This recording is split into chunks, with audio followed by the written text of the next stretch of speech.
ওকে, last ক্লাসে আমরা আ জড়তার ভ্রামক বিভিন্ন বস্তুর জড়তার ভ্রামক নির্ণয় করার কিছু থিওরি দেখছিলাম।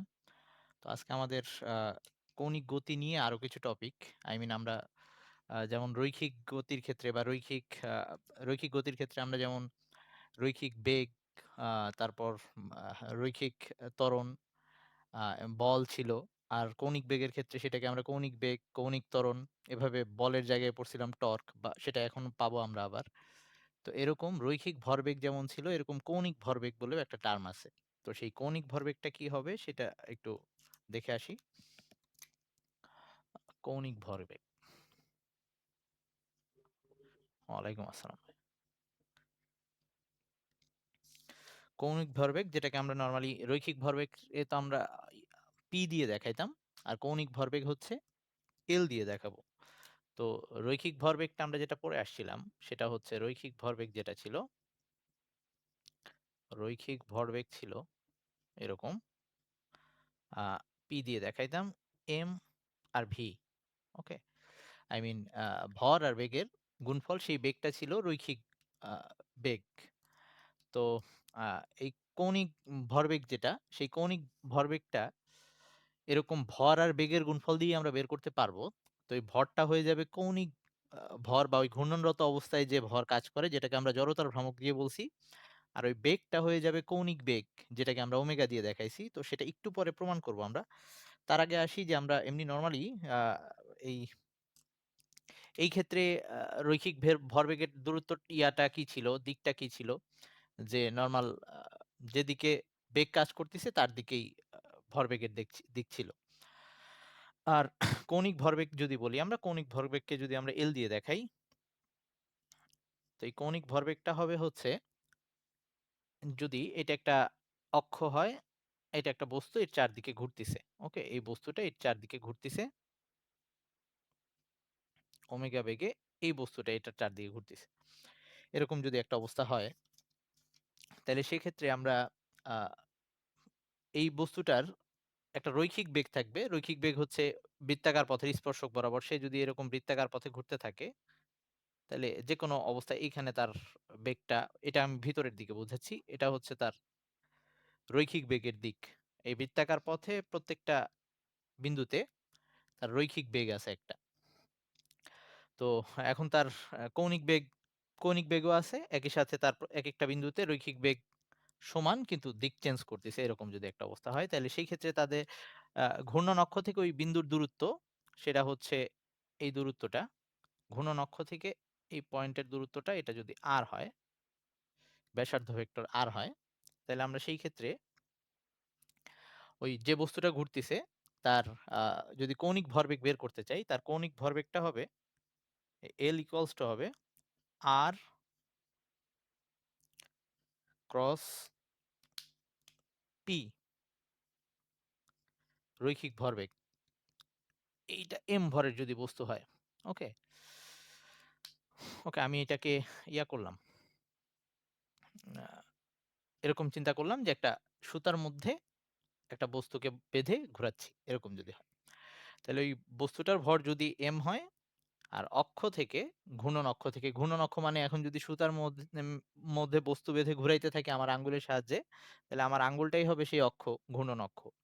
তাহলে ঘূর্ণন অক্ষ থেকে ওই বিন্দুর দূরত্ব হচ্ছে এই r, আর সে তার রৈখিক ভরবেগটা যদি v হয়, তাহলে আমাদের কৌণিক ভরবেগ আর রৈখিক ভরবেগের মধ্যে সম্পর্কটা হচ্ছে আ কৌণিক ভরবেগ ইকুয়ালস টু রৈখিক ভরবেগ ইনটু ব্যাসার্ধ ভেক্টর। ওকে? এবং এই ২ টা আ ক্রস গুণ করে আমরা পাবো। তো আমরা রাশিমালাটা কিভাবে আসবে একটু পরে আসতেছি। তার মানে রৈখিক ভরবেগ আ থেকে কৌণিক ভরবেগ আনার জন্য আমাদের জাস্ট এই তার সাথে ব্যাসার্ধ ভেক্টরটা বা অক্ষ থেকে ওই বিন্দুর দূরত্বটা বা ওই বস্তুর দূরত্বটা সেইটা গুণ করে দেওয়া লাগতেছে। তার যে অবস্থান ভেক্টর সেটাকে গুণ করে দেওয়া লাগতেছে। এখন কথা হচ্ছে যে আমরা এইদিকে আ আমরা জানি তো ক্রস ভেক্টরের ক্ষেত্রে বা এই ক্রস গুণের ক্ষেত্রে আ আগে পরে লিখলে মানে আমি যদি P ক্রস R লিখি সেটা একরকম দিক হবে, R ক্রস P হইলে আরেক রকম দিক হবে। তো এই দিকটা অ্যাকচুয়ালি আমরা ঠিকঠাক করছি কিসের উপর ভিত্তি করে? আ ওই বাস্তবের সাথে মিলায়ে। যদি আমরা R কে P এর সাথে ক্রস গুণ করি, তাহলে এল এর সাথে দিকটা মিলে যাবে, কৌণিক ভরবেগের দিকটা মিলে যাবে। তো এখন এই ক্ষেত্রে আসি যে যদি আমাদের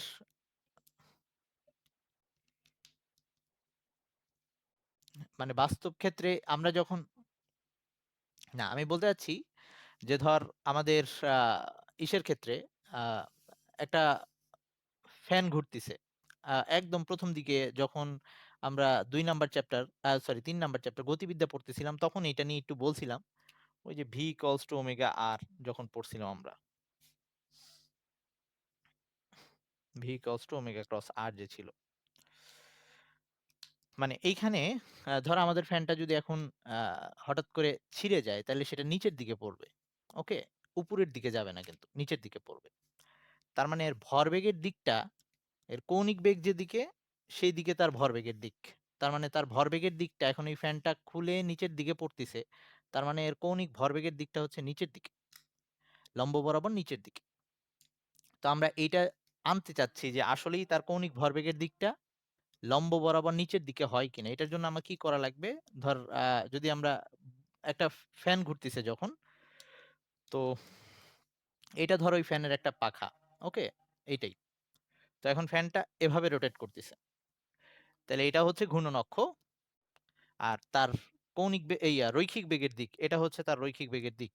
ওকে, তার মানে তার রৈখিক বেগ যেদিকে, তার আহ, রৈখিক ভরবেগটাও সেদিকে। তার মানে তার রৈখিক ভরবেগের দিকটাকে আমি এই যে এভাবে দেখাচ্ছি। এই আমার লাল মার্কারটার ডিরেকশনটা দেখাচ্ছে হচ্ছে এই ফ্যানটা যখন ঘূর্ণনরত অবস্থায় তার পাখাটার রৈখিক ভরবেগের দিকটা কোন দিকে। ওকে, রৈখিক ভরবেগের দিকটা কেন এদিকে হইলো, কারণ ফ্যান ঘুরতেছে ওইদিকে, বেগের স্পর্শক যদি, রৈখিক বেগের স্পর্শক যদি এখানে আঁকি, সেটা অবশ্যই ওই বরাবর হবে। আচ্ছা, এটা হচ্ছে ঘূর্ণন অক্ষ। তাহলে ঘূর্ণন অক্ষ থেকে আমি এই পর্যন্ত, এটা হচ্ছে অবস্থান ভেক্টর, ব্যাসার্ধ ভেক্টর। তাইলে এখন আমি এটার সাথে এটা মিলাচ্ছি, চিত্রটাকে মিলাই দিচ্ছি, একটু খেয়াল করিস। এটা হচ্ছে আমার ঘূর্ণন অক্ষ, এটা হচ্ছে আর, এই যেটা ব্ল্যাক মার্কার দিয়ে আমি দেখাইছি এটা হচ্ছে আর ভেক্টর। আর এই ভিতরের দিক বুঝাইতে আমরা ক্রস দেখাই। তো এই যে এখানে ক্রস সাইন দিয়ে বুঝাইলাম। এইখানে যে ভেক্টরটা কাজ করতেছে সেটা হচ্ছে বেগ, আই মিন ভি। ওই ভি যেদিকে সেদিকেই কিন্তু পি এর দিক, মানে এটা হচ্ছে রৈখিক ভরবেগ। তার মানে রৈখিক ভরবেগের দিকটা ভিতরের দিকে, আর ব্যাসার্ধ ভেক্টরটা এই বরাবর। তো এখন আমার ফ্যানটা নিচের দিকে পড়ার কথা, আই মিন কৌণিক ভরবেগের দিকটা আহ, নিচের দিকে হওয়ার কথা। তা আমি দেখি আর ক্রস পি করলে না পি ক্রস আর করলে ফ্যানটা নিচের দিকে যায়, সেটা একটু দেখি। তাহলে আমার এই যে এটা তো আর, আর ক্রস পি করতে চাই ফার্স্টে, তাহলে আমরা দুইটা ভেক্টরকে, ওই যে আমরা জানি যে দিক অপরিবর্তিত রেখে ভেক্টরের জায়গা চেঞ্জ করা যায়, তো ভেক্টরটাকে আমি এইদিকে নিয়ে আসলাম, এই দিকে নিয়ে আসলাম। ওকে, তাহলে এবার এটা আমার আর ভেক্টর, আর ওই ভিতরের দিকে পি ভেক্টর। তাহলে এবার আমরা ডান হাতি নিয়মে যাব। এটা হচ্ছে আর, ডান হাতকে আর বরাবর রেখে এই পি এর দিকে ঘুরাইতে হবে, আর ক্রস পি। এই পি এর দিকে যদি ঘুরাই, বৃদ্ধাঙ্গুল নিচের দিক নির্দেশ করতেছে।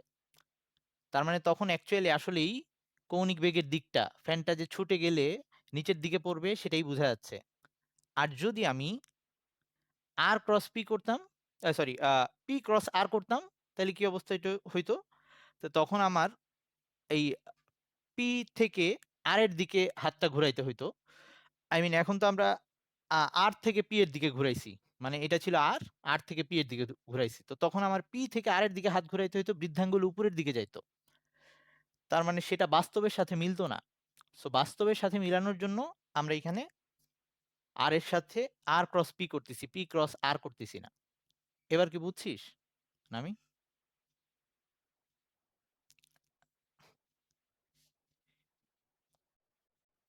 হ্যাঁ, উল্টা ঘুরানো সোজা ঘুরানো, তাইলে ছুটে গেলে কোন দিকে যাবে, যেমন এই ফ্যানটাই যদি উল্টা দিকে ঘুরে, তাইলে আই মিন বাতাসটা উপরের দিকে যাবে, আর নিচে যেদিকে ঘুরতেছে এখন তাতে বাতাসটা নিচের দিকে আসে, এরকম ব্যাপার স্যাপার। বা আমরা ওই বলছিলাম যে ছোটবেলায় আমরা একটা ওই খেলনা কিনতাম যেটাকে এভাবে ঘুরাইলে উপর দিকে যাইতো, তো ওটা ঘুরাই আমরা ফ্যানের যেদিকে ঘুরতেছে সেই ডিরেকশনের বিপরীত দিকে, এই কারণে সেটা উপরের দিকে উঠে যাচ্ছে। ওকে, তাইলে এখন কথা হচ্ছে যে আমি কৌণিক ভরবেগ আর ভরবেগ আ আ ছিল কি? ভর আর বেগের গুণফল। তো আমার এখানে r এর কি দরকার? ওকে? তো r টা এখানে কেন দরকার ছিল? যে একটা বস্তু যখন আ ঘূর্ণনরত অবস্থায় আছে, তখন তার ঘূর্ণনরত অবস্থায় থাকলে সে অক্ষ থেকে কত দূরে ঘুরতিছে, কোন আ অক্ষ অক্ষ থেকে তার দূরত্বের সাপেক্ষে কিন্তু তার আ আমরা দেখছিলাম জড়তার ভ্রামকটা চেঞ্জ হইতো। এরকম একটা ব্যাপার ছিল। সো জড়তার ভ্রামক চেঞ্জ হয়ে যাচ্ছে অক্ষ থেকে দূরত্বের সাথে, সাথে। তার মানে যেহেতু ভরবেগ জিনিসটা ভরের সাথে সম্পর্কিত, তার মানে অবশ্যই r চেঞ্জ হইলে, r কম বেশি হইলে জড়তার ভ্রামকও কম বেশি হবে বা চেঞ্জ হবে। তার মানে সেক্ষেত্রে এই কৌণিক ভরবেগটা ব্যাসার্ধের উপরেও নির্ভর করবে। এটুক কি বুঝছি সবাই?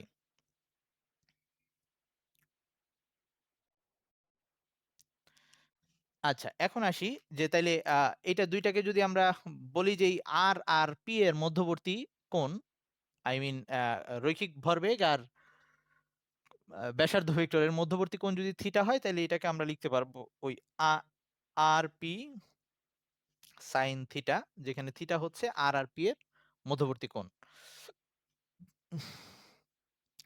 আচ্ছা, এইখানে আমরা একটা একক ভেক্টর ইটা দিয়ে দিলাম। ওই আমাদের ভেক্টরের যে সূত্র ছিল।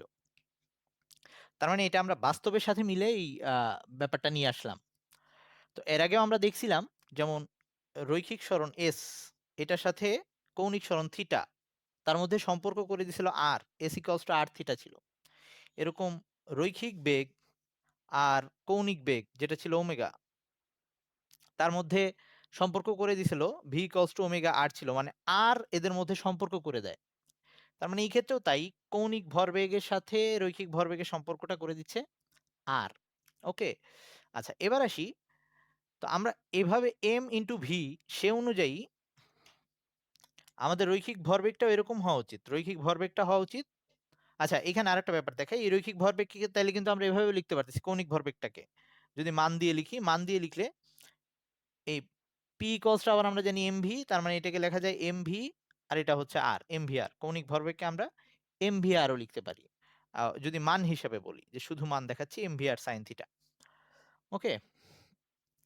আচ্ছা, আর আরেকটা ব্যাপার, এই ক্ষেত্রে আমাদের আ ওইটার সাথে যদি মিলিয়ে লিখতে চাই, তাইলে L equals to হওয়ার কথা, কৌণিক ভরবেগ হওয়ার কথা, কৌণিক ভর যেটাকে আমরা জড়তার ভ্রামক বলতাম, আর কৌণিক বেগ ওমেগা এরকম আসার কথা।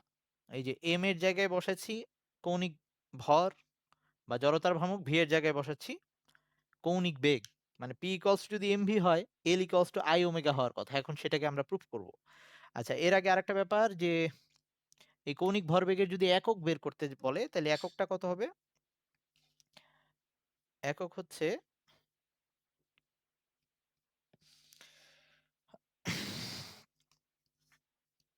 এই normal KG metre MS metre per second. এটা হচ্ছে এম আর ভি এর একক। আর আর এর একক আরেকটা এম আসবে, মানে মিটার আসবে। তার মানে KG metre square per second. আচ্ছা, এবার আমরা যে জিনিসটা প্রুফ করব সেটা হচ্ছে L equals to I omega. এটা যে লেখা যায় সেই জিনিসটা আমরা একটু দেখি। L equals to I omega, এটা প্রুফ করব। যে কৌণিক ভর ইকুয়ালস টু হওয়া উচিত কৌণিক ভরবেগ ইকুয়ালস টু হওয়া উচিত কৌণিক ভর বা জড়তার ভ্রামক ইনটু কৌণিক বেগ। এটা প্রুফ করতে চাই। তাহলে এটা প্রুফ করার জন্য আমরা এরকম একটা বস্তু যেটা এই অক্ষটার সাপেক্ষে ওমেগা কৌণিক বেগে ঘুরতেছে, তাহলে এই বস্তুটা অনেকগুলা কণার সমন্বয়ে গঠিত। ধর এটা m1, এখানে আরেকটা কণা m2, এরকম n সংখ্যক কণা নিয়ে গঠিত। এবং অক্ষ থেকে এইসব কণার দূরত্ব r1, r2, এবং এই কণাগুলোর রৈখিক বেগ যথাক্রমে এটার ধরলাম v1, এটা হচ্ছে v2, এবং বাকিগুলার এরকম and so on। হুম? এখন কথা হচ্ছে এদের এই সবগুলা কণার কৌণিক বেগ সেম, কারণ তারা সবাই আ 360 ডিগ্রি কোণ অতিক্রম করতেছে এবং সেটা একই সময়ের মধ্যে। তাইলে সবার কৌণিক বেগ সেম, কিন্তু রৈখিক বেগটা ভিন্ন, ভর ডিফারেন্ট আর অক্ষ থেকে দূরত্ব ডিফারেন্ট। তাইলে আমরা প্রত্যেকটা আমরা বের করতে যাচ্ছি এই বস্তুটার মোট কৌণিক ভরবেগ। ওকে? তাইলে আগে একটা করে প্রত্যেকটা কণার কৌণিক ভরবেগকে যোগ করলেই আমি মোট কৌণিক ভরবেগটা পেয়ে যাব। তাইলে ১ম কণার কৌণিক ভরবেগ যদি বের করি, ১ম কণার কৌণিক ভরবেগ, কৌণিক ভরবেগ এটা হচ্ছে L1 দিয়ে দেখাচ্ছি আমরা। L1 ইকুয়ালস টু, একটু আগে পড়ে আসলাম যে কৌণিক ভরবেগ সমান হচ্ছে mvr। আর sin থিটা আমরা ধরে নিলাম এখানে r এর সাথে আ আ থিটার যে মানে p বা ভরবেগ বা বেগের যে কোণটা সেটা হচ্ছে 90 ডিগ্রি। কারণ r এই বরাবর আর v হচ্ছে লম্ব বরাবর। আমি যেভাবে মার্কার তখন দেখাইছিলাম 90 ডিগ্রি। তো sin theta equals to uh স এইখানে sin থিটা ইকুয়ালস টু যেহেতু 90, sin থিটা ইকুয়ালস টু 1 হয়ে যাবে। তাহলে শুধু এটাকে লিখতেছি m1 v1 r1। এটা হচ্ছে ১ম কণার কৌণিক ভরবেগ। তো আবার আমরা জানি যে v লেখা যায় ওমেগা r। তো ওমেগা সবার জন্য সেম, r টা হচ্ছে ডিফারেন্ট। সো এরকম আসতেছে।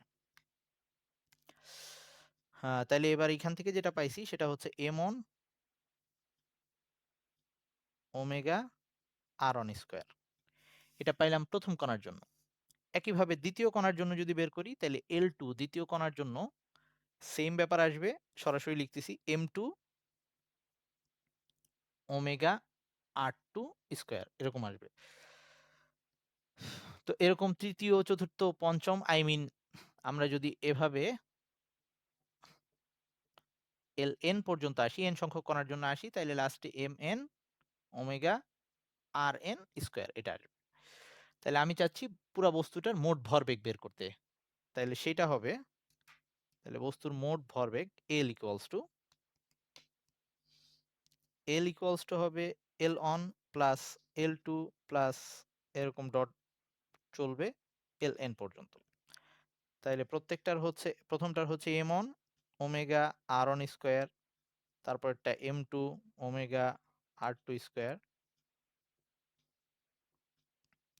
লাস্টেরটা হচ্ছে mn ওমেগা rn স্কয়ার। তাহলে এখান থেকে আমরা যদি ওমেগাটা কমন নিই তাহলে আসতেছে যেটা m1 r1 square plus m2 r2 square up to mn rn square. এবং আমরা এটাকেই অ্যাকচুয়ালি সামেশন অফ, এটাকেই আমরা বলতাম জড়তার ভ্রামক, মানে এটাকে আমরা লিখতাম সামেশন অফ mi স্কয়ার, যেখানে i ইকুয়ালস টু 1 থেকে n পর্যন্ত। সুতরাং আমরা লাস্টে যেটা পাচ্ছি এটা হচ্ছে i, তাহলে i omega, L equals to i omega. তার মানে আমরা ওই ব্যাপারটা পেয়ে গেলাম যে তার মানে কৌণিক ভরবেগ সমান জড়তার ভ্রামক, যেটা কৌণিক ভর হিসেবে কাজ করে, আর এটা হচ্ছে কৌণিক বেগ। তার মানে ওই যে পিক রৈখিক ভরবেগ যেমন রৈখিক ভর ইনটু বেগ ছিল, এটাও কৌণিক ভর ইনটু কৌণিক বেগ। ওকে, L equals to i omega. তো এইটা গেল। এবার আসি আমাদের, এরপরে আমরা তাইলে কৌণিক বেগ পাইছি, কৌণিক ত্বরণ পাইছি, কৌণিক ভরবেগও পেয়ে গেলাম। এখন যেটা রৈখিক বেগের ক্ষেত্রে আমরা যেটাকে বল বলতাম, কৌণিক বেগের ক্ষেত্রে সেটাকে আমরা টর্ক বলবো। ওকে? মানে রৈখিক গতির ক্ষেত্রে যেটাকে আমরা বল বলতাম, কৌণিক গতির ক্ষেত্রে সেটাকে আমরা টর্ক বলবো। তো সেইটাই আমরা দেখতেছি। তার মানে টর্কটাও হবে একটা বল, কিন্তু সেটা কোনো একটা বস্তুকে ঘুরতে সহায়তা করবে। মানে যে বলটা কোনো একটা বস্তুকে, কোনো একটা বস্তুর মধ্যে ঘূর্ণন গতি সৃষ্টি করতে চাইবে, সেটাকে আমরা টর্ক বলবো। তাইলে এবার আমাদের পরবর্তী যে পড়াটা সেটা হচ্ছে টর্ক, যেটাকে আমরা এভাবে দেখাবো। আগে আমরা দেখছি এই টি কে একটু ঢং করে লেখা লাগবে আরকি। ওকে? তো আমরা নরমাল F ইকুয়ালস টু মানে রৈখিক বল যেটা সেটা সমান ma জানতাম। তার মানে টর্ক সমান যেহেতু এটা বলের মতোই, তার মানে m এর জায়গায় হয়ে যাবে কৌণিক ভর, জড়তার ভ্রামক, a এর জায়গায় হয়ে যাবে কৌণিক ত্বরণ, আলফা হয়ে যাবে। এই রাশিমালাটা আমরা নিয়ে আসবো একটু পরে। তার আগে আমরা আসি যে একটা ঘূর্ণনরত বস্তুর উপরে, ধর একটা বস্তুকে আমি ঘুরাবো। বা আমরা যখন দরজা খুলতে যাই, ওকে? বা দরজা চাপাবো বা খুলবো, ধাক্কা দিব যখন, আমরা যদি এটা যদি দরজার ঘূর্ণন অক্ষ হয়, এইখানে ধাক্কা দিয়ে দরজাটাকে খোলা যতটা সহজ, আমি যদি এইখানে ধাক্কা দেই, সেম বল দেই, আমার কিন্তু দরজাটা খুলতে কষ্ট হবে। ওখানে ধাক্কা দিলে যত সহজে দরজাটা ঘুরবে, এখানে ধাক্কা দিলে ওই একই বল দিয়ে আমি দরজাটাকে অতটা সহজে ঘুরাইতে পারব না। এটা কি সবাই বুঝতেছিস? নামে এটা বোঝা যায়? ওকে, এটা কিন্তু আ একদম নরমাল ব্যাপার যে তুই একটা দরজার, আমরা সবসময় দরজা খোলার সময় একদম পুরা নব খুলে ওই জায়গাটায় ধাক্কা দিচ্ছি। যদি আমি যেখানে দরজাটা আই মিন কব্জার সাথে যুক্ত ওখানে ধাক্কা দেই, তাহলে অবশ্যই আমার বেশি বল দেওয়া লাগবে। তার মানে ঘূর্ণন অক্ষ থেকে যত দূরে আমি বল দিচ্ছি, আমার সেই বলটা ঘূর্ণন প্রবণতাটা তত বেশি বাড়ায় দিচ্ছে। ঘুরানো সহজ হয়ে যাচ্ছে। তার মানে এইখানে ২ টা, একটা বস্তুর উপরে ঘূর্ণন বল যে কাজ করবে বা ঘূর্ণন ক্রিয়া যে সৃষ্টি হবে বা তার মধ্যে যে একটা ঘূর্ণন প্রবণতা সৃষ্টি হবে, এটা ২ টা ব্যাপারের উপর নির্ভর করতেছে। একটা হচ্ছে আমি কত দূরে, অক্ষ থেকে কত দূরে ধাক্কা দিচ্ছি। তার মানে একটা ব্যাপার হচ্ছে আর। তার মানে ধর আমি এখানে ধাক্কা দিব আরকি। এই বিন্দুতে ভিতরের দিকে ধাক্কা দিব। তো এখানে ক্রস সাইন দিলাম। এটা হচ্ছে এফ বল প্রয়োগ করব। ক্রস দিয়ে আমি এফ বলের দিক বুঝাচ্ছি যে ভিতরের দিকে বল দিচ্ছি। আরেকটা হচ্ছে ওই যে বিন্দুতে বল দিচ্ছি সেটা হচ্ছে আর দূরত্বে আছে।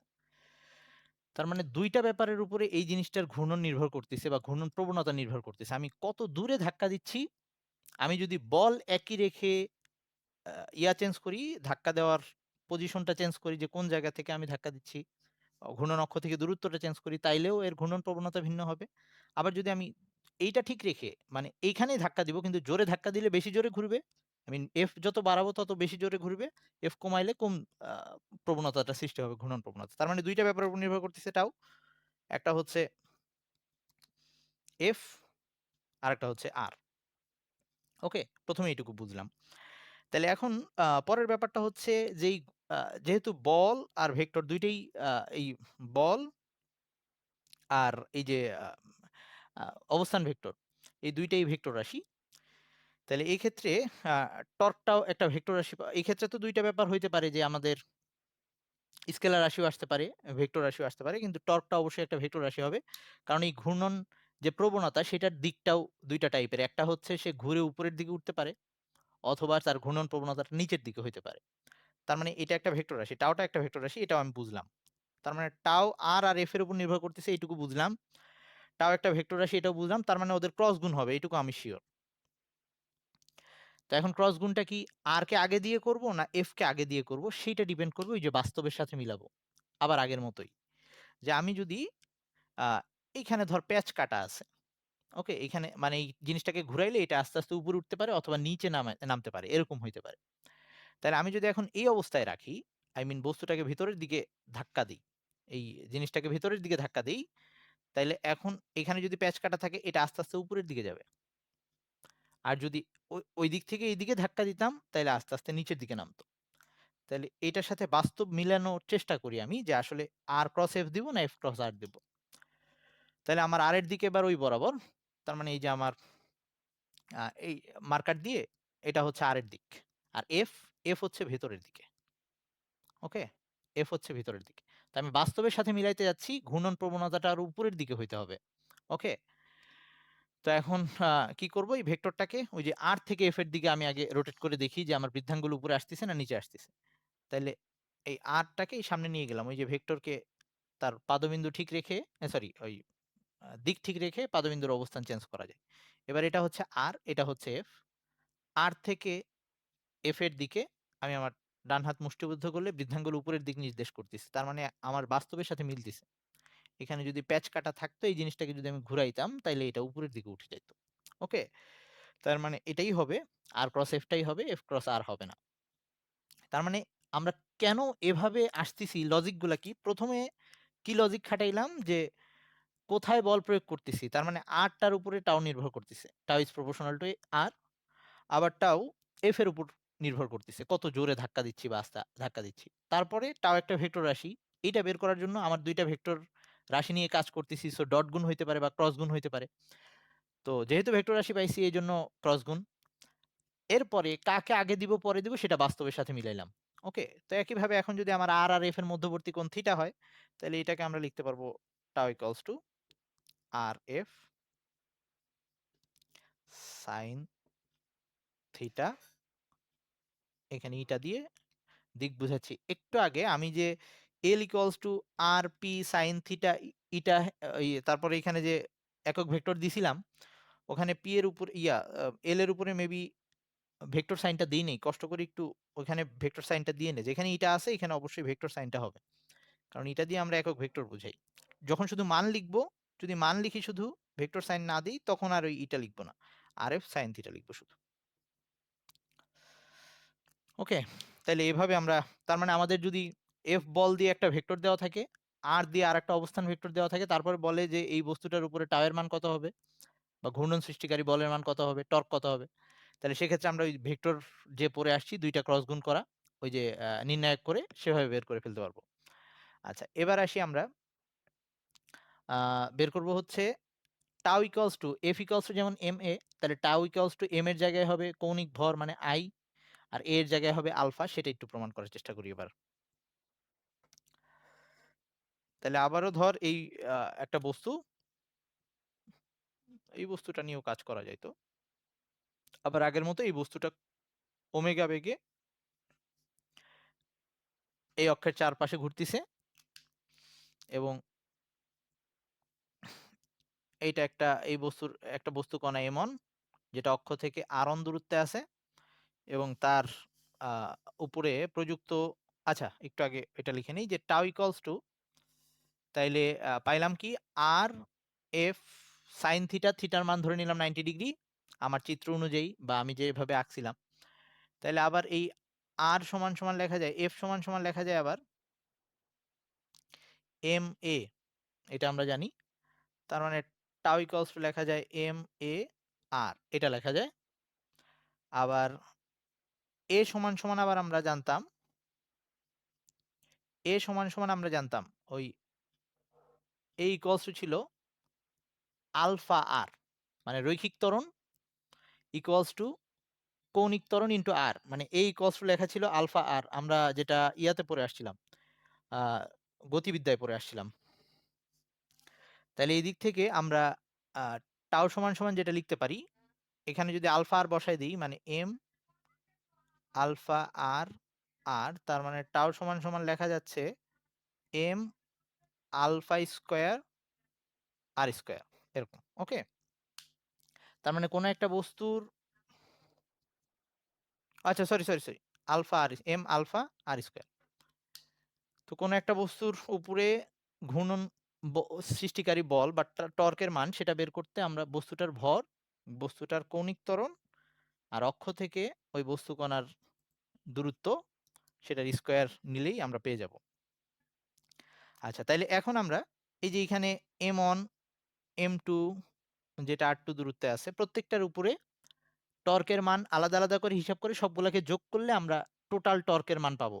তো এখন যেহেতু আগের ক্যালকুলেশন গুলো বুঝে গেছি, এটা বুঝা উচিত।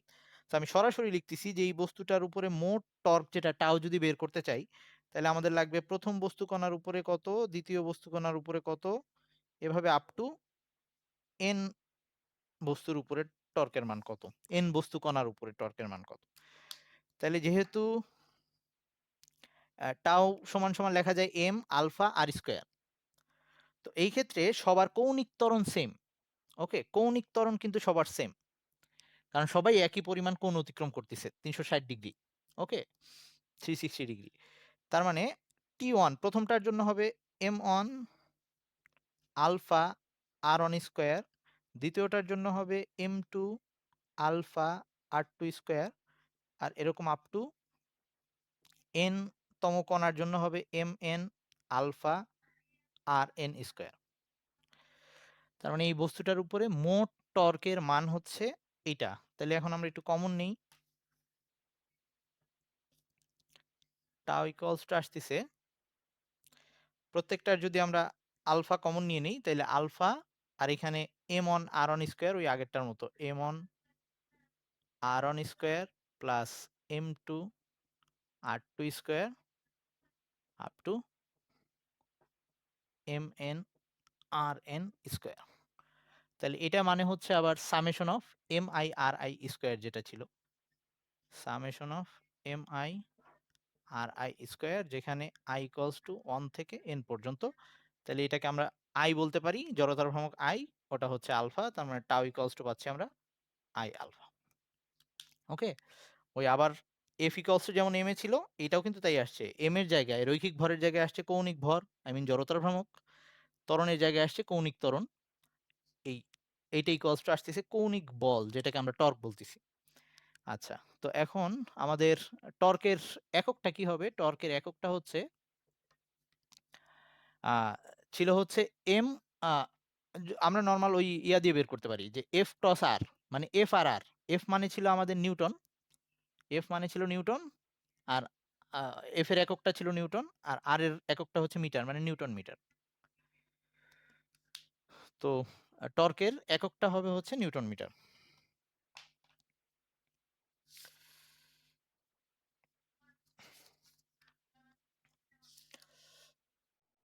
ওকে, এখন একটু আবার, আচ্ছা আরো দুইটা ছোট্ট জিনিস জানাই দিই।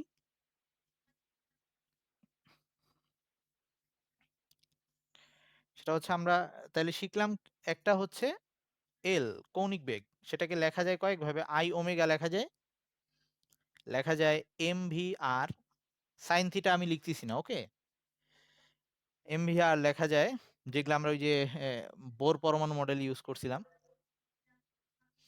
আর কি লেখা যাচ্ছে, আবার এটাকে লিখতে পারি যে আই, আই ইকুয়ালস টু, মানে আই ইন্টু ওমেগা সমান সমান কি ছিল, ওমেগা সমান সমান ছিল ওই একক সময়ে কত কোণ অতিক্রম করে, মানে কৌণিক বেগ ডি থিটা বাই ডিটি, তার মানে এল সমান সমান এগুলা লেখা যায়। এরকম টাও সমান সমান যেগুলা পাইলাম, সেটা হচ্ছে আই আলফা, এটা সমান সমান লেখা যায়, আচ্ছা আরেকটা লিখি নাই, এটাকে এভাবেও লিখতে পারি আমরা, ওই একই কথা অবশ্য, যদিও আর ক্রস এফ,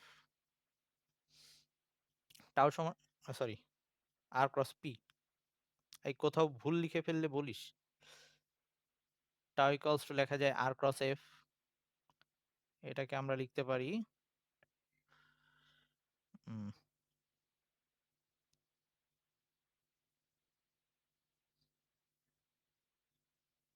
এম এ আর, এটা লিখতে পারি। আর সাইন থিটা, থিটাকে আমি ধরলাম 90 ডিগ্রি, আর কেউ যদি থিটা রাখতে চায় রাখতে পারবে, কোনো সমস্যা নাই, সাইন থিটা, সাইন থিটা।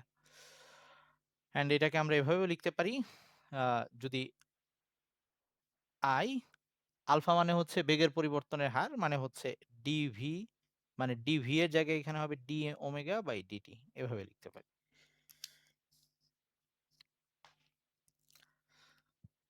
ওকে, তাহলে আমি একটু মিটিং এ আরেকবার জয়েন দে তোরা সবাই।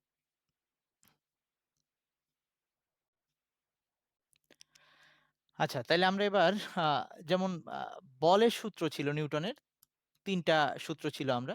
তো এবার ওই বলের সূত্রটাকেই, যেটা ছিল হচ্ছে রৈখিক গতির জন্য, সেটাকে আমরা কৌণিক গতির জন্য নিউটনের ৩টা সূত্রকে বলবো।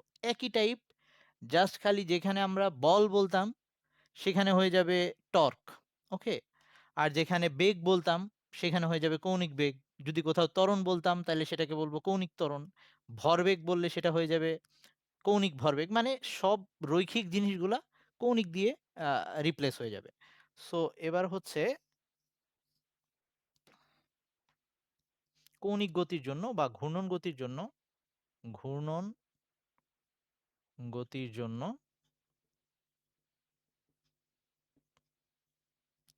নিউটনের সূত্র,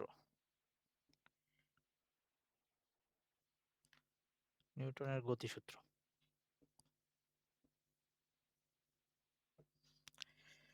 তাহলে ওই যে ৩টা সূত্র সে আগের মতোই সব থাকবে, জাস্ট চেঞ্জ হবে কোথায়। প্রথম সূত্রটা 9-10 আমরা যেটা পড়ছিলাম, বা এই যে গতিবিদ্যায় যেটা পড়ে আসছি, যে বাহ্যিক কোনো বল প্রয়োগযুক্ত না হলে একটা স্থির বস্তু চিরকাল স্থির থাকবে, আর গতিশীল বস্তু চিরকাল সুষম দ্রুতিতে একই দিকে চলতে থাকবে। তাহলে ওইটাই এখন আমরা চেঞ্জ করে বলবো বাহ্যিক বলের জায়গায় বলবো বাহ্যিক কোনো টর্ক প্রয়োগ করা না হলে একটা বস্তু, ঘূর্ণনরত বস্তু বা একটা স্থির বস্তু যেটা তার ঘূর্ণন গতির কোনো পরিবর্তন হবে না, অথবা যে যদি ঘূর্ণনরত থাকে সে, তাইলে সে চিরকাল সুষম কৌণিক দ্রুতিতে, ওই আগেরটা যেমন ছিল ওই জাস্ট সুষম বেগে বা সুষম দ্রুতি বলতাম, সেখানে এখন বলবো কৌণিক বেগে ঘূর্ণায়মান থাকবে। ওকে। আর একইভাবে দ্বিতীয় সূত্রটা যেমন ছিল যে বস্তুর ভরবেগের পরিবর্তনের হার। আচ্ছা, তাহলে প্রথম সূত্র হচ্ছে বাহ্যিক কোনো বল প্রয়োগের জায়গায় টর্ক বসাই দিব। আমি সূত্রগুলা লিখতেছি না, কারণ জাস্ট বলের রিপ্লেসমেন্ট গুলা হয়ে যাবে টর্ক দিয়ে, রৈখিক বেগগুলা হয়ে যাবে কৌণিক বেগ। আই মিন সব রৈখিক গুলা কৌণিক দিয়ে ট্রান্স রিপ্লেস হয়ে যাবে। দ্বিতীয় সূত্রটি ছিল বস্তুর ভরবেগের পরিবর্তনের হার এর উপর প্রযুক্ত বলের সমানুপাতিক, এবং বল যেদিকে ক্রিয়া করে বস্তুর ভরবেগের পরিবর্তন সেই দিকে হয়। তাহলে এই ক্ষেত্রে এটা হবে যে বস্তুর কৌণিক ভরবেগের পরিবর্তনের হার এর উপর প্রযুক্ত বলের জায়গায় হয়ে যাবে এবার প্রযুক্ত টর্কের সমানুপাতিক, এবং টর্ক যেদিকে ক্রিয়া করবে বস্তুর কৌণিক ভরবেগের পরিবর্তন সেদিকে ঘটবে। একদম পুরো সেম জিনিস। আর লাস্ট হচ্ছে তার মানে দ্বিতীয় সূত্র অনুযায়ী এটা লিখতে পারি, আগেরটা তো ছিল ভরবেগের পরিবর্তনের হার এর উপর প্রযুক্ত বলের সমানুপাতিক, মানে আমরা এভাবে লিখতাম DP by DT is proportional to F, এরকম লিখতাম। এখন সেটাকেই পি এর জায়গায় লিখবো ডিএল, এটা হচ্ছে কৌণিক ভরবেগ, তার কৌণিক ভরবেগের পরিবর্তনের হার এর উপর প্রযুক্ত টর্কের সমানুপাতিক, এভাবে লিখবো। আচ্ছা, আর লাস্ট হচ্ছে তৃতীয় সূত্রটা ছিল আমাদের যে একটা বস্তুর উপর ক্রিয়া ও প্রতিক্রিয়া সমান এবং বিপরীতমুখী। এই ক্ষেত্রে আমরা ওই টর্কের ওই ক্রিয়া ও প্রতিক্রিয়া বা ক্রিয়া ও প্রতিক্রিয়ার ক্ষেত্রে যে বলের ব্যাপারটা ছিল, এই ক্ষেত্রে বলবো এই টর্কটা হবে সমান এবং বিপরীতমুখী। তার মানে সব এফ গুলা টাও দিয়ে রিপ্লেস হয়ে গেছে। আচ্ছা, এইবার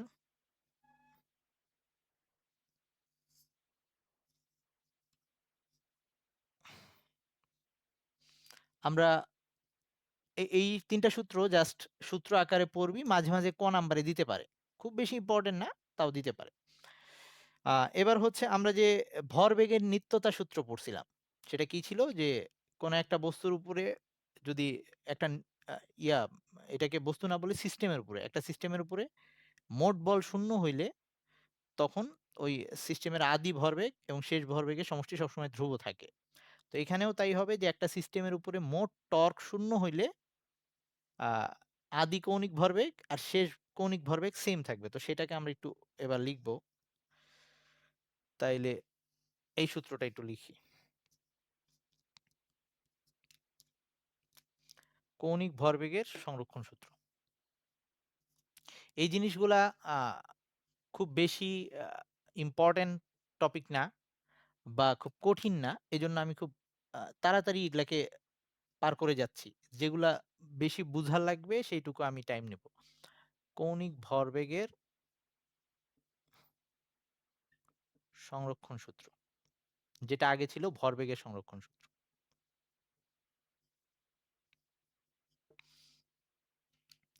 তো সূত্রটা কি বলতেছে এটা একটু লিখে দেই। সেটা হচ্ছে কোন ব্যবস্থার উপর বা সিস্টেমের উপর যেটাই বলি না কেন, কোন ব্যবস্থার উপর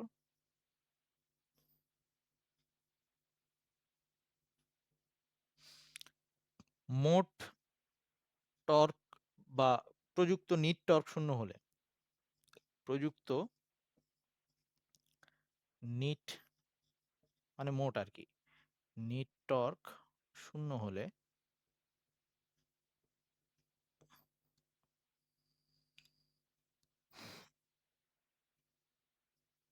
ব্যবস্থাটির বা ওই সিস্টেমটার যেটাই বলি একই কথা, ব্যবস্থাটির মোট কৌণিক ভরবেগ সংরক্ষিত থাকে, মানে অপরিবর্তিত থাকবে। মোট কৌণিক, আচ্ছা আমি একটু মার্কারটা চেঞ্জ করি। ওয়েট।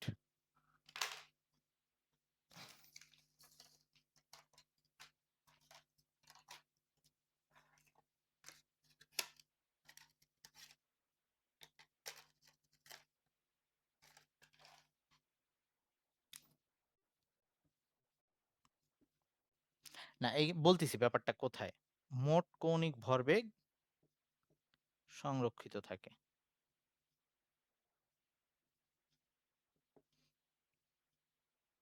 আচ্ছা, ওর কোশ্চেনটা ছিল যে এই ক্ষেত্রে সংঘর্ষ ব্যাপারটা নাই কেন? তো এখন ঘূর্ণনরত বস্তুর ক্ষেত্রে টর্কের ব্যাপারটা এটা সংঘর্ষ হিসেবে না বলে, ধর কেউ একজন আ ঘুরতিছে। আই মিন ওই আ ওই জিমন্যাস্টরা যখন বা ওই ড্যান্সাররা যখন ঘুরতে থাকে, তো তখন সে আ তার বডিকে যখন সে ঘুরাচ্ছে আরকি, সে যখন রোটেট করতিছে, ধর ওর এরকম ওমেগা কৌণিক বেগে ঘুরতিছে। এখন কেউ একজন ২ হাত প্রসারিত করে ঘুরতিছে। ধর ব্যাপারটা এরকম যে একজন ড্যান্সার সে এরকম ২ হাত প্রসারিত করে ঘুরতিছে।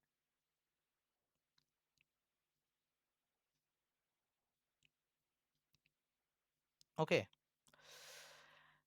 তাইলে এখন সে এই অবস্থায় ঘুরতিছে। ঘুরতে, ঘুরতেই সে যদি তার আবার হাতটাকে চাপায় ফেলে, এরকম হয়ে গেল। সে ওই ঘুরতে, ঘুরতেই তার হাতকে এবার চাপায় ফেলল। এই অবস্থায় সে ঘুরতেছে। ওকে? তাইলে এই ২ ক্ষেত্রে তার উপরে মোট প্রযুক্ত বল কিন্তু ০। কারণ এখানে বাইরে থেকে কোনো বল প্রযুক্ত হয় নাই বা টর্ক ০। ওকে? তাইলে ওর আগে যে কৌণিক ভরবেগ ছিল, মানে আগে কৌণিক ভরবেগ বলতে আগের ভর, তার আগের ঘূর্ণনরত অবস্থায় তার যদি জড়তার ভ্রামক I হয় এবং তার ওই কৌণিক বেগের মান সেটা যদি ওমেগা 1 হয় এবং এইবার পরের বার তার নতুন জড়তার ভ্রামক I2 আর তার কৌণিক বেগের মান যদি ওমেগা 2 হয়ে যায়, এই ২ টা সমান থাকবে। এই ২ টার গুণফল সমান থাকবে। তার মানে ২য় ক্ষেত্রে তার কিন্তু জড়তার ভ্রামক চেঞ্জ হয়ে যাবে। কারণ হাত প্রসারিত করা অবস্থায় তার এই যে অক্ষ থেকে যখন আ দূরত্ব মাপতে যাব, এই যে এইখানে যে কণাগুলা আছে, তাদের কিন্তু R এর মান ডিফারেন্ট হবে। আর যখন হাত চাপায় নিয়ে আসছে, তখন ওইখানকার কণাগুলার অক্ষ থেকে দূরত্ব ডিফারেন্ট হবে। তার মানে এই ক্ষেত্রে তার জড়তার ভ্রামক যা ছিল, এই ক্ষেত্রে ওটা চেঞ্জ হয়ে যাবে। কিন্তু তার আ টোটাল যে কৌণিক ভরবেগ, ওকে? কৌণিক ভরবেগ ২ ক্ষেত্রে সেইম থাকবে। কারণ তার উপরে কেউ বল প্রয়োগ করে নাই বাইরে থেকে। আলাদা করে কেউ তাকে ধাক্কা দেয় নাই। সে নিজে, নিজে ঘুরতে, ঘুরতে হাত জাস্ট চাপাইছে, আবার হাত প্রসারিত করছে। এরকম।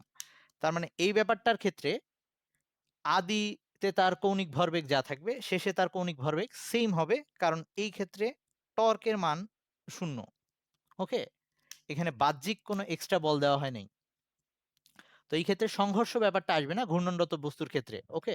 এই ক্ষেত্রে এই আ এরকম ব্যাপার-স্যাপার হবে। যে আদি কৌণিক ভরবেগ, শেষ কৌণিক ভরবেগ। এরকম। আচ্ছা, তো আ এই জিনিসটাকে আমরা সূত্র আকারে একটু প্রুফ করি। ওই ক্যালকুলাস দিয়ে আরকি। যে আমরা যেটা পড়ে আসলাম যে টাউ ইকুয়ালস টু হচ্ছে, আচ্ছা ওকে। তো এখন আমাদের, আচ্ছা আমি প্রুফটাকে ওই L equals to I omega যেটা হচ্ছে আমাদের কৌণিক ভরবেগ L সমান, সমান ছিল I ওমেগা। আমাদের কৌণিক ভরবেগ L সমান, সমান ছিল I ওমেগা। তো আনতে চাচ্ছি হচ্ছে টর্ক। ওকে? তাইলে টর্ক যদি আনতে চাই তাইলে এইটার উভয় পক্ষে আগে আমি আ ডিফারেনশিয়েট করি। T এর সাপেক্ষে ডিফারেনশিয়েট করি। তাইলে এটার উভয় পক্ষে যদি T এর সাপেক্ষে ডিফারেনশিয়েট করে পাই, তাইলে আমি লিখতেছি যে স T এর সাপেক্ষে, T এর সাপেক্ষে এই তো এটা শেষ করেই ছুটি দিব। অন্তরীকরণ করে পাই। তাইলে আসতেছে এরকম dL/dt আর ওখানে হচ্ছে I d omega by DT. তাইলে এইখানে আবার মানে একটা সেইম বস্তুর উপরে, একটা সেইম বস্তুর জন্য তার আ বের করলাম আমরা যে dL/dt, এখানে I হচ্ছে জড়তার ভ্রামক একই বস্তুর জন্য এই ক্ষেত্রে আমি তার I জড়তার ভ্রামক যেটাকে কনস্ট্যান্ট ধরতেছি এটাকে বাইরে নিয়ে আসলাম। তাইলে তাই যদি হয় তাইলে এইটা সমান, সমান আবার লেখা যাচ্ছে এই dL/dt এটা থাকুক আর I D omega by DT এটা মানে কি কৌণিক বেগের পরিবর্তনের হার, যেটাকে আমরা বলতে পারি আলফা, কৌণিক ত্বরণ। তার মানে এটুকু হয়ে গেছে আই আলফা। এখন এই আই আলফা সমান সমান কি ছিল? আই আলফা মানে ছিল টাও, মানে আমি উল্টা দিকে আসলাম আর কি। ডিএল বাই ডিটি সমান সমান হচ্ছে টাও। ওকে, তাহলে এখন যদি বাহ্যিক কোনো বল প্রযুক্ত না হয়, আমরা তো কৌণিক ভরবেগের সূত্র আনতে যাচ্ছি, মানে বাহ্যিক কোনো বল প্রযুক্ত যদি না হয়, তার মানে টাও ইকুয়ালস টু যদি শূন্য হয়, তাহলে লিখতেছি যদি টাও ইকুয়ালস টু শূন্য হয়, মানে বাহ্যিক কোনো বল প্রয়োগ না করা হয়, তাহলে DL by DT equals to zero. এটার মানে কি বোঝাচ্ছে? কোনো একটা কিছুকে ডিফারেন্সিয়েট করে জিরো পাইছি, তার মানে যে জিনিসটাকে ডিফারেন্সিয়েট করছি সেটা একটা ধ্রুবক, সুতরাং এল ইকুয়ালস টু ধ্রুবক। তার মানে এল কি ছিল? এল ছিল আই ওমেগা, তার মানে আই ওমেগা ইকুয়ালস টু ধ্রুবক। তার মানে আমরা এটা লিখতে পারি I one omega one equals to I two omega two equals to ধ্রুবক। ওকে, মানে এইটাকে পরিবর্তন করে যাই আনি না কেন, দুইটার গুণফল সবসময় ধ্রুবক আসবে। I one equals to omega one, I two equals to omega two. I one হচ্ছে আদি জড়তার ভ্রামক, ওমেগা ওয়ান হচ্ছে আদি কৌণিক বেগ, আই টু হচ্ছে শেষ জড়তার ভ্রামক, ওমেগা টু হচ্ছে শেষ কৌণিক বেগ। ওকে, তো এইগুলা আমরা, এই সূত্রটাকে আমরা বিভিন্ন ক্ষেত্রে ইউজ করতে পারবো। আমাদের এই যে ঘূর্ণনরত বস্তুর ক্ষেত্রে আমরা এই ব্যাপারটা ইউজ করতে পারবো, যদি তার উপরে প্রযুক্ত নিট টর্ক শূন্য হয়। তো আজকে মনে হয় আমার এই পর্যন্তই রাখা উচিত, আর আমি আগাচ্ছি না, আজকে আর পেন দিচ্ছি না। তো আমরা নেক্সট দিন রাস্তার ব্যাংকিং কোণ বা কেন্দ্রমুখী বল, যদিও কেন্দ্রমুখী বল আমরা ওই গতির মধ্যেই চ্যাপ্টারটায় পড়ে আসছি, সো কেন্দ্রমুখী বল আবার ডিটেলস প্রুফ করব না, জাস্ট মনে করাই দিব জিনিসটা কি ছিল। আর এরপরে হচ্ছে রাস্তার ব্যাংকিং কোণ খুবই ইম্পর্টেন্ট, যে আমরা ওই যে আহ, ইসের ক্ষেত্রে পাহাড়ি রাস্তাগুলাতে কিছুটা ঢালু করে পাহাড়ি রাস্তাগুলা কেন তৈরি করা হচ্ছে, কিছুটা হেলানো কেন থাকে, এবং একই সাথে আহ, আহ, যখন আমরা কোনো টার্ন নিতে যাই রাস্তায়, কেন আমাদের কাত হয়ে যাইতে হয় যদি আমরা ওই সাইকেল বা বাইকের মধ্যে থাকি। তো এই ব্যাপারগুলা নেক্সট ক্লাসে ডিসকাশন করব। আরো কিছু মনে হয় আরো 2টা ক্লাস লাগবে আমাদের এই চ্যাপ্টারটা শেষ করতে। তো সে পর্যন্ত সবাই ভালো থাকিস, আল্লাহ হাফেজ।